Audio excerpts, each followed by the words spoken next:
दोस्तों देखिए power star Pawan Singh ji का गणनायक फिल्म के यूट्यूब चैनल से बहुत बड़ा धमाका होने जा रहा है। जी हाँ दोस्तों देखिए इसका जानकारी दोस्तों गणनायक फिल्म के द्वारा ही दिया गया है। दोस्तों देखिए दो तस्वीर शेयर किए हैं शूटिंग के समय का, आप लोग देख सकते हैं और शेयर करते हुए लिखे हैं बहुत जल्द बहुत कुछ, और उसके बाद पवन सिंह को टैग किए हैं। आप लोग समझ सकते हैं कि ये वाला जो तस्वीर शेयर किया है गणनायक फिल्म के द्वारा पावर स्टार पवन सिंह जी का, ये दोनों तस्वीर जो है शूटिंग सेट का है और बहुत ही जल्द आप सबके बीच में जो है पावर स्टार पवन सिंह जी के गणनायक फिल्म के यूट्यूब चैनल से बड़ा धमाका होने जा रहा है।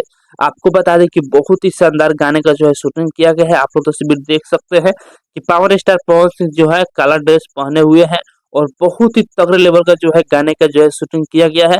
और बहुत ही जल्द गणनायक फिल्म के यूट्यूब चैनल से पवन सिंह जी का बहुत बड़ा धमाका होने वाला है। तो आप लोग तैयार है क्या पवन सिंह जी का बहुत ही तगड़ा लेवल का जो है गाना आ रहा है गणनायक फिल्म के यूट्यूब चैनल से। बाकी दोस्तों फिलहाल कहिए बैठे आप लोग इसके बारे में क्या कहना चाहते हैं कमेंट बॉक्स में बताइएगा।